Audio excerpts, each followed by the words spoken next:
샬롬. 창세기 강의 142번째 찬양함으로 시작하겠습니다. 주님 다시 오실 때까지.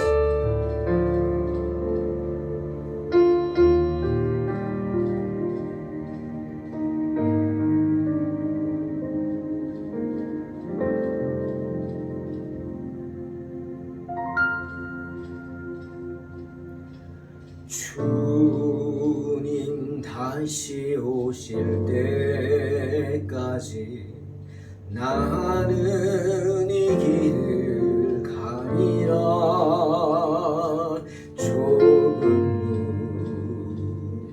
좁은 길 나의 십자가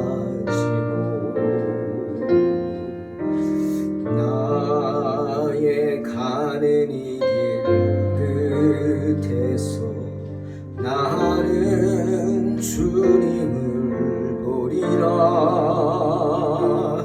영광의 내 주님 나를 맞아주시니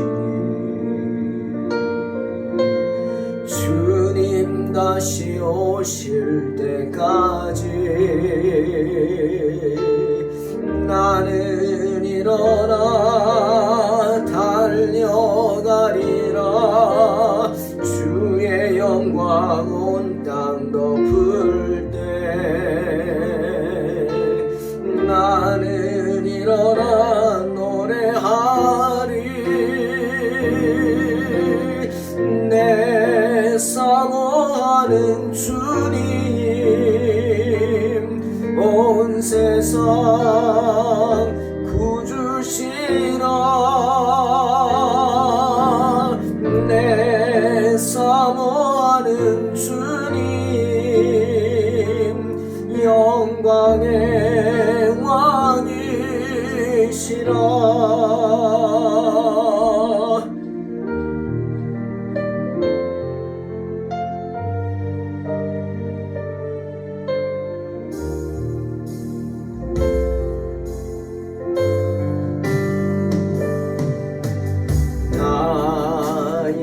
가는 길 끝에서 나는 주님을 보리라. 영광의 내 주님 나를 맞아주시니 주님 다시 오실 때까지 나는 일어나 달려가리라. 주의 영광 온 땅 덮을 때 나는 일어나 노래하리. 내 사모하는 주님 온 세상 구주시라. 내 사모하는 주님 영광의 왕이시라. 내 사모하는 주님 온 세상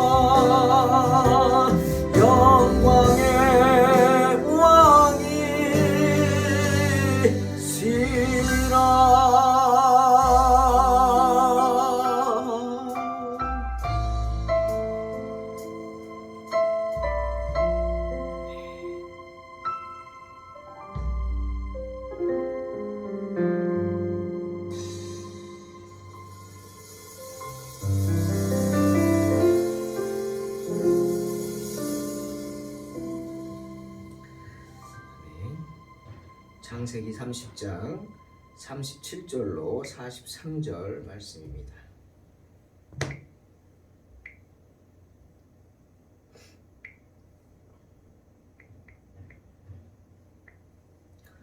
야곱이 버드나무와 살구나무와 신풍나무의 푸른 가지를 가져다가 그것들의 껍질을 벗겨 흰 무늬를 내고 그 껍질을 벗긴 가지를 양떼가 와서 먹는 개편의 물구유에 세워 양떼를 향하게 하매 그떼가 물을 먹으러 올 때에 새끼를 베니 가지 앞에서 새끼를 뱀으로 얼룩얼룩한 것과 점이 있고 아롱진 것을 낳은지라.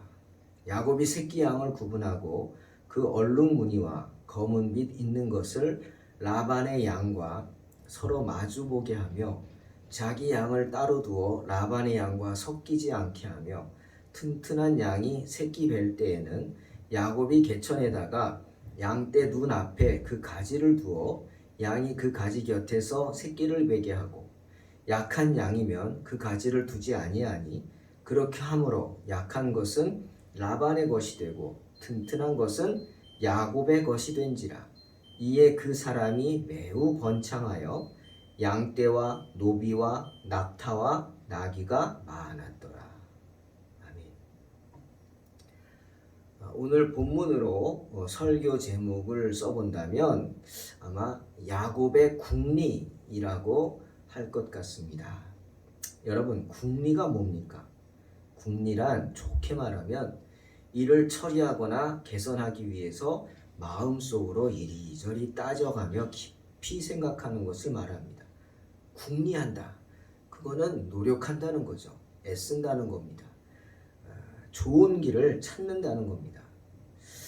하지만 이 궁리를 한다는 말, 그냥 보통 좋은 말이 아니라 그냥 흔히 쓰는 말은 궁리한다, 머리를 굴린다, 뭐 이런 말입니다. 즉 나쁘게 좀 말하면 잔꾀를 부린다, 뭐 이렇게 들릴 겁니다.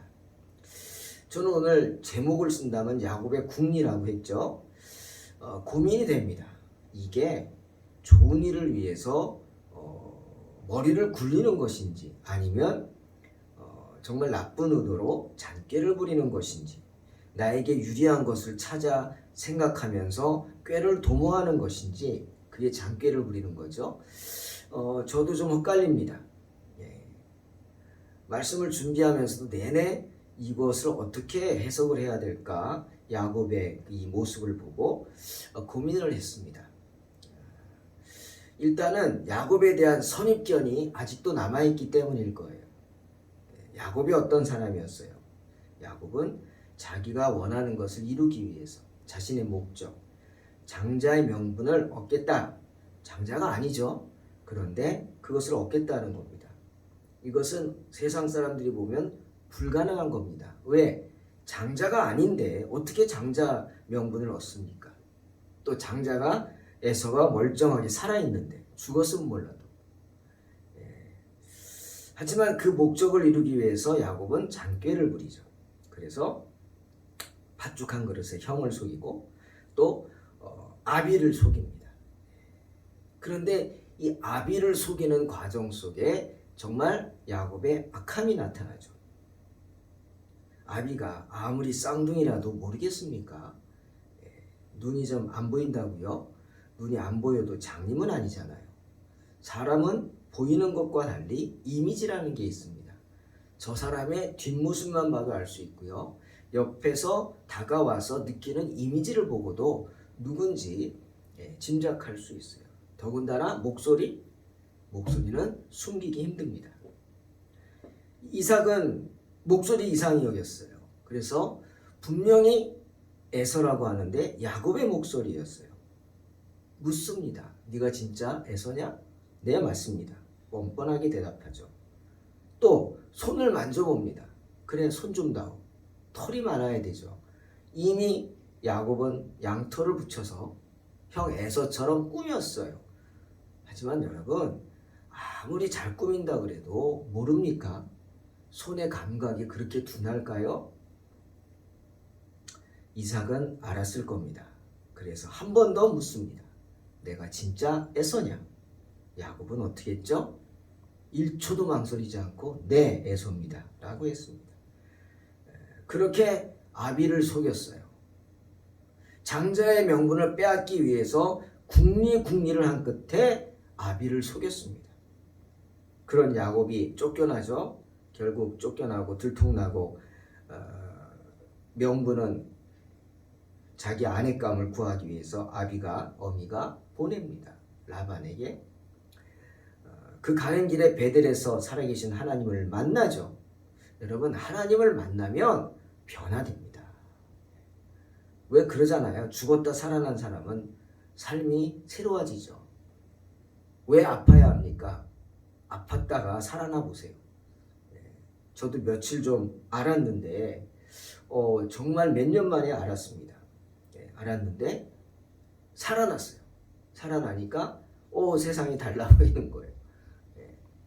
정말 감사하고 모든 게 감사하고 내가 이렇게 말씀을 전할 수 있다는 게 감사하고 내가 아플 때 옆에서 간호해 주는 사람이 있다는 게 감사하고 걱정해 주는 사람이 있다. 그게 뭡니까? 야, 내가 건강하게 책임져야 할 사람이 있구나.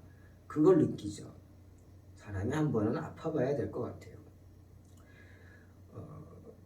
베델에서 야곱은 모든 것을 잃은 상황에서 정말 얼마나 한심합니까? 그 부잣집 아들이 돌베개를 하고 잠을 잡니다. 바깥에서 그냥 돌을 베개하고 자는 거예요. 그런 야곱을 하나님이 찾아오셔서 만나주시죠. 만나면 주십니까? 야곱에게 소망을 주십니다. 그의 미래를 약속하시죠. 그래서 야곱은 잃었던 믿음을 회복하고 기쁜 마음으로 라반에게로 갑니다. 하나님의 섭리로 야곱의 발걸음은 자연스럽게 라반의 딸 라헬을 만나게 합니다. 하나님의 섭리죠. 인도하심입니다. 그리고 그곳에서 어찌됐든 14년의 노예 생활과 같은 라반의 종살이를 마친 후 그는 하나님의 섭리를 믿고 그분의 선한 인도하심을 바랍니다. 그리고 제안을 하잖아요. 떠나는 것을 막는 라반에게 제안을 해서 어떻게 합니까? 앞으로 태어난 새끼들, 당신의 가축들 중에 흠이 있는 놈들, 즉 얼룩달룩하고 점이 있고 그런 것들은 내 소유가 되게 해달라고 요청하죠. 저는 이 모습을 보고 베델에서 야곱이 정말 살아계신 하나님을 만나서 거듭났구나, 변화됐구나, 그런 생각을 했습니다. 믿음이죠. 앞으로 태어날 새끼들이 어떨 줄 알고 이런 요구를 했겠습니까? 아니, 그냥 쉽게 생각하면 여러분, 송아지는 얼룩송아지 많이 봤죠? 예? 하지만 염소는 얼룩염소 보셨나요? 아니면 양이 얼룩양 보셨습니까? 저는 얼룩양 본 기억이 없는데요. 그 많은 양들 중에 얼룩이 진 양, 아롱다롱한 양은 본 적이 없는 것 같습니다. 그런데 그런 놈들이 태어나면 다 내 것이다 라고 하는 야곱, 이게 믿음이죠. 정말 믿음입니다. 왜? 그런 경우가 드문데 하나님이 그렇게 내가 지금 선포한 대로 해주실 줄로 믿습니다 하는 믿음입니다. 왜? 주님이 우리에게 그러셨잖아요. 내가 믿은 대로 될지어다. 믿은 대로입니다. 지금 믿은 대로 나 이렇게 해주세요. 하나님 믿습니다. 선포한 거예요. 야곱은 지금 하나님, 내가 이렇게 제안하겠습니다. 얼룩이 진 것들, 흠 있는 것들은 다 내 거가 되게 해달라고 제안합니다. 하나님 믿습니다. 선포한 겁니다. 그런데 더한 거는 이 라반이 교활하잖아요. 그래서 어떻게 했어요? 그나마 조금 있는 놈들을 다 미리 골라내서, 야곱이 보는 앞에서 다 골라내서, 그래, 너 지금부터지, 지금 있는 건 아니다, 다 골라내서 자기 아들들에게 줘서 사흘길 떨어지게 해서 시게 합니다. 섞이지 않게. 정말 나쁜 사람이죠. 그래도 야곱은 아무 말 않고 지켜봅니다. 왜? 믿었기 때문이죠. 내가 선포했거든. 그런다고 해서 안 생기지 않을 거다 믿는 겁니다. 정말 믿음의 사람 아닙니까? 그러니 하나님의 인도하심, 하나님의 섭리가 아니면 야곱이 얼룩이진 것들, 흠이 있는 가축들을 많이 가진다는 것 정말 불가능할 겁니다. 저는 이 모습, 믿음의 모습을 보고 야곱이 정말 변화되었구나 생각했어요. 오늘 일처리하는 모습을 보고. 하지만 조금 더 의아해했습니다. 여전히 야곱은 궁리를 많이 하는구나. 궁리. 좋은 의미에서 궁리지 나쁜 의미에서는 잔꾀를 많이 부리나 이런 생각을 했어요. 하나님의 섭리를 믿는다 하면서 하나님을 전적으로 의지하는 게 아니라 꾀를 부린다. 술수를 쓴다. 그래서 세상적인 방법이죠. 꾀나 술수는. 그래서 세상적인 방법으로 내 자신의 목적을 이루려고 한다. 여러분 살다가 그런 일, 그런 제안 안 받아보십니까? 좀 뭔가 원칙대로 하고 좀 질서 있게 하고 내 그 믿음대로 어떤 진짜 그걸 원칙이라고 그러죠. 세상의 원칙대로 하려고 하면 공의롭게 하려고 하면 사람들이 그러죠. 야, 너만 잘났냐? 좋은 게 좋은 거야. 너 한 사람이 그럼으로 인해 많은 사람이 다쳐. 뭐 이런 말까지 듣지 않습니까? 네. 저도 직장 다닐 때 술 저는 안 마시는 게 아니라 못 마십니다. 물론 안 마시기도 하지만 저는 술을 못 마십니다. 술 뭐 대학생 때 친구들하고 500cc만 마셔도 저는 500cc도 못 마셔요. 저는 받지 않아요. 저희 아버님도 술을 못 드셨어요. 그리고 저는 그러니까 안 먹는 겁니다. 그리고 또 성경에도 술 마시지 말라 그랬잖아요. 그러면은 얘기합니다. 너만 잘났냐? 나도 예수 믿어. 그게 뭐 나랑 무슨 상관이야? 그건 당신의 신앙이고 나랑은 다르다고. 나는 안 먹는다고. 그건 내 신앙이야. 그런 부분들 세상 살면서 많죠. 그게 바로 세상의 술수고 꾀입니다. 그렇게 살 수 있어요. 그럼 편하겠죠. 근데 야곱은 그것을 다 버렸는지 알았더니 그건 아닌 거 봐요. 여러분 야곱의 행한 일들을 오늘 보십시오. 라반에게 속임을 당했죠. 그때 뭐라고요? 정신을 차렸겠습니까? 차렸을 거예요. 야, 내가 부모를 아버지를 속이고 형을 속였더니 그대로 내가 당하는구나. 당하는구나. 라고 생각을 했을 겁니다. 그러면 이제 정신을 차리고 바르게 하겠거니 했더니 아니 오늘 보니까 또 잔꾀를 부리고 어떤 술수를 쓰려고 합니다.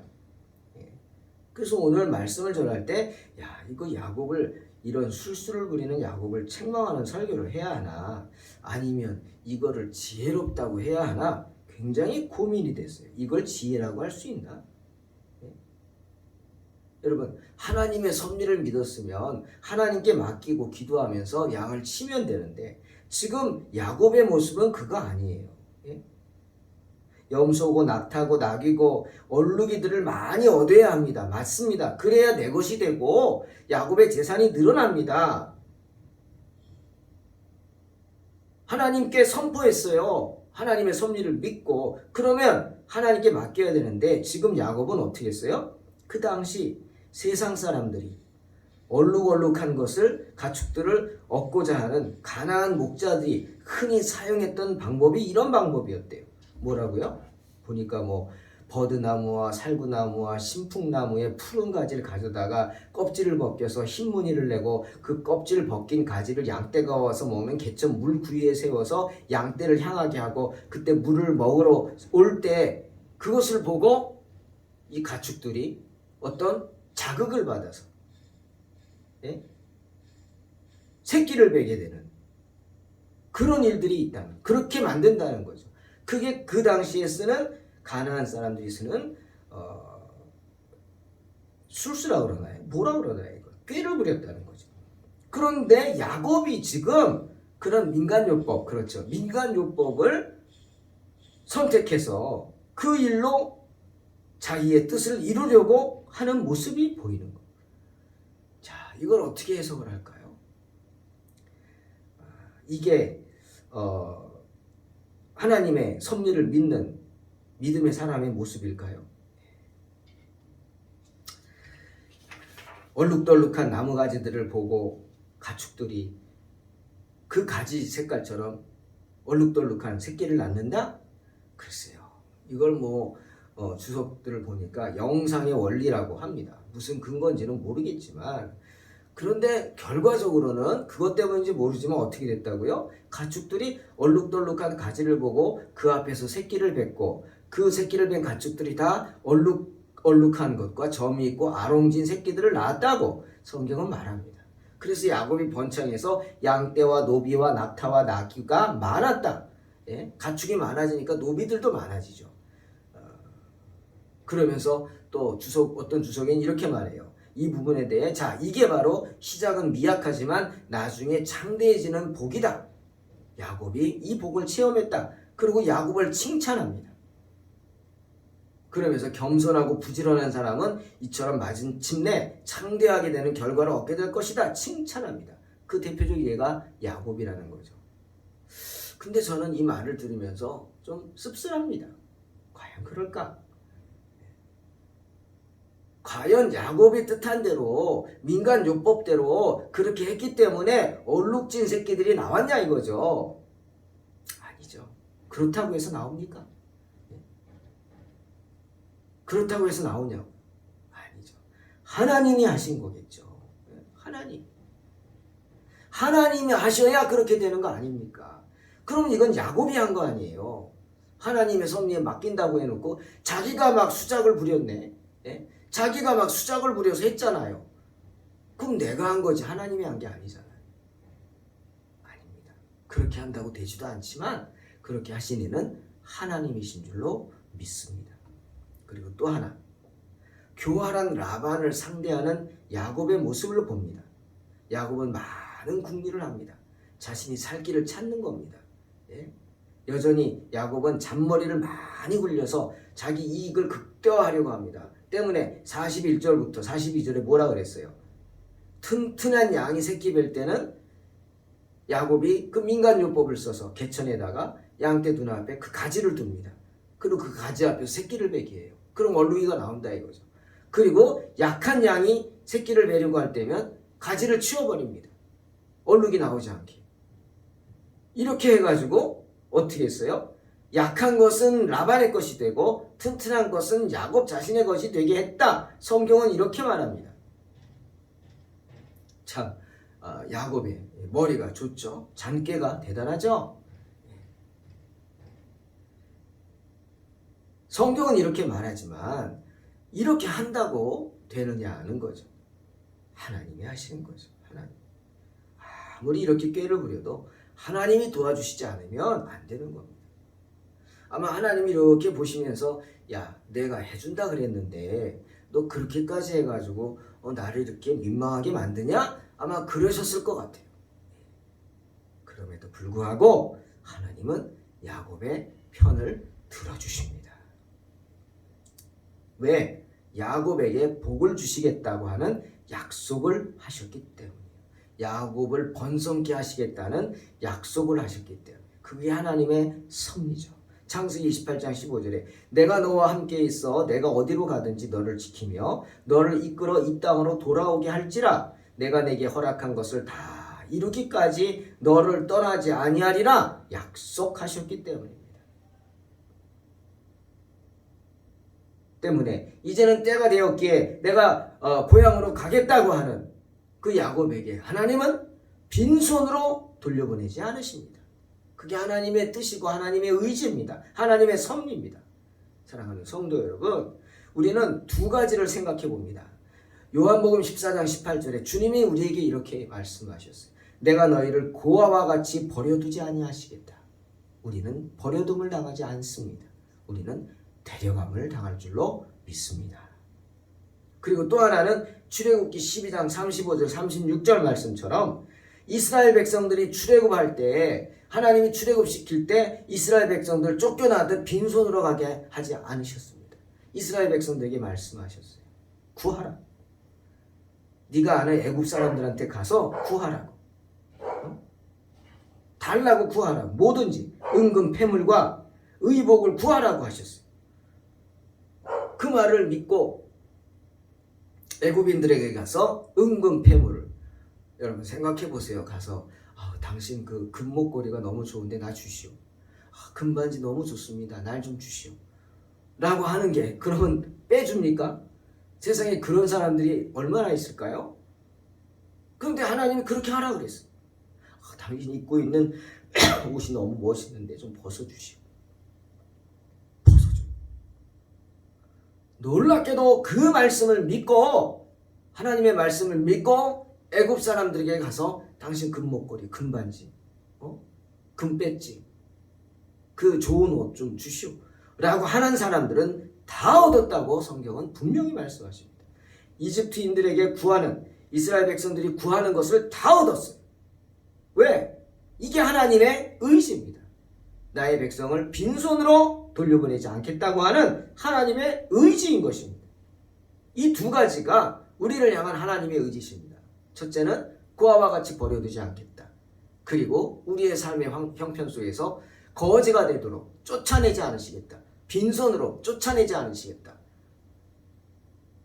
내가 믿음이 없어 섭섭할지 모르지만 아니, 돌아보십시오. 하나님의 은혜인 줄로 믿습니다. 내가 생각한 것이 되지 않았다고 해서 하나님이 안 계신 건 아니란 말이에요. 내가 원하는 것이 이루어지지 않았다고 해서 하나님이 없다고 해서는 안 된다는 거죠. 이 두 가지를 명심하시기를 주의 이름으로 축원합니다. 주님의 은혜입니다. 만약 라반이 야곱의 이 술수에 내가 당했다는 것을 알았으면 얼마나 뒤집어졌을까요? 원래 라반은 교활하니까 자기가 먼저 조카를 속였으니까 당이 더 싸다 할까요? 만약 그렇다면 주님의 말씀은 위배되죠. 눈에는 눈, 이에는 이, 보복 아닙니까? 주님 그렇게 하지 말라 그랬잖아요. 하나님의 섭리를 믿는 사람이 주님 싫어하시는 일을 하면 되겠습니까? 저는 외삼촌 라반에게 이렇게 복수하는 야곱의 모습을 보면서 고민하다가 두 가지를 생각했습니다. 하나는요, 이거를 술수라고 할 수 있을까? 그런 생각을 해봤습니다. 왜? 적어도 주님이 이랬어요. 마태복음 10장 16절에 보라 내가 너희를 보냄이 양을 이리 가운데 보냄과 같다. 그러므로 너희는 뱀같이 지혜롭고 비둘기같이 순결하라 말씀하셨어요. 뱀같이 지혜로우라.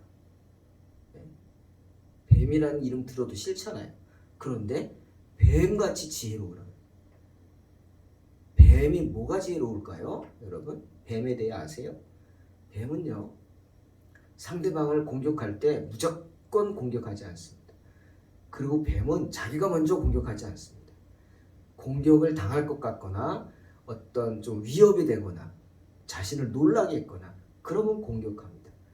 그리고 공격할 때도 이렇게 꽈리를 틀고 서서 보다가 자기가 질 것 같으면 위협만 하고 잽싸게 도망갑니다. 이게 지혜로운 거죠. 지금 야곱이 행한 방법은 물론 건강한 놈일 때는 민간요법 쓰고 약한 놈일 때는 그랬지만 그거를 가지고 술수를 썼다고 하기는 좀 그런 것 같아요. 그래도 세상을 살아갈 때 이 정도는 지혜롭게 살아야지. 이거를 주님은 지혜로 인정해 주신 거 아닌가, 그런 생각을 해봤습니다. 그래, 이건 야곱의 지혜다. 맞잖아요. 약한 것들을 새끼놨는데 얼룩진 것이 나게 되면 자기께도 그렇잖아요. 그러니까 아무나, 나라도, 아마 저라도 그렇게 하지 않았을까, 그런 생각을 해봅니다. 이거는 지혜로 여길 수가 있겠구나. 그리고 또 하나, 로마서 8장 28절, 우리가 알거니와 하나님을 사랑하는 자 곧 그의 뜻대로 부르심을 입은 자들에게는 모든 것이 합력하여 선을 이루느니라 는 말씀입니다. 야곱은 험한 세상 속에서 살아남기 위해서 뱀 같은 생각을 한 것입니다. 라반이 비록 삼촌이지만 야곱에 대해서는 호의적이지 않습니다. 그렇죠? 그러니 나중에 보면 나오지만 야곱이 떠난 것을 알고는 주변 사람들을 모아서 군대를 이루어가지고 이끌고 오지 않습니까? 뭡니까? 다 빼앗아 오겠다는 겁니다. 그런 사람들 앞에서 야곱이 어떻게 양처럼 그렇게만 당하고만 있겠습니까? 때론 주님 말씀처럼 뱀처럼 지혜롭게 행동하라. 필요하면은 뱀과 같이 행동하라 라고 한 거 아니길까요? 또한 주님은 우리의 약한 것까지 다 아십니다. 때문에 야곱의 잔꾀도 선영하십니다. 그래서 당신의 뜻을 이루신다는 겁니다. 여러분, 야곱이 비록 이런 잔꾀를 부렸지만 그렇다고 재산이 늘어간 거예요. 무늬가 있는 나뭇가지들 앞에서 가축들이 임신하면 얼룩무늬가 다 나옵니까? 근거가 뭐예요? 아니죠. 하나님이 도우신 겁니다. 이제는 야곱의 길을 열어주시겠다. 이제는 야곱으로 형통케 하시겠다는 하나님의 의지, 하나님의 섭리인 줄로 믿습니다.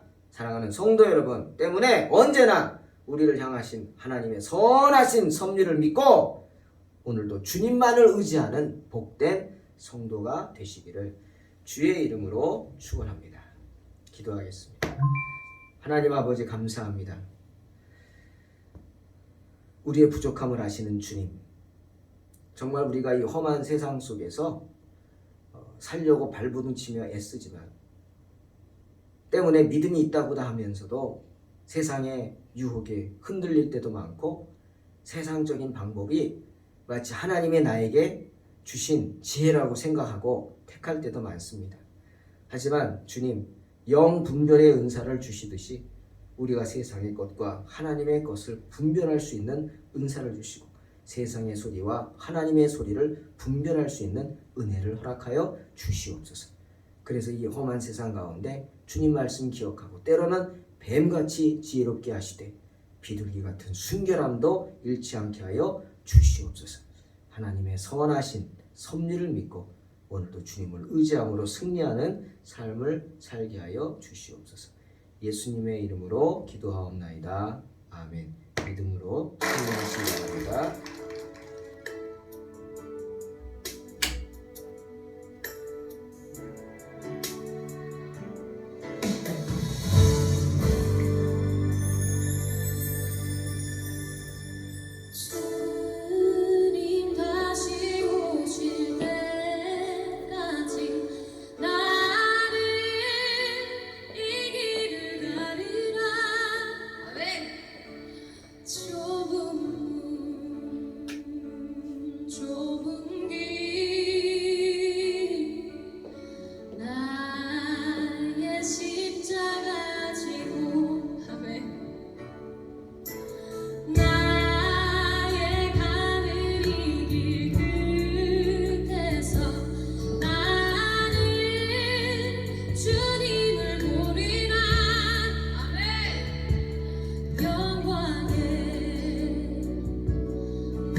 주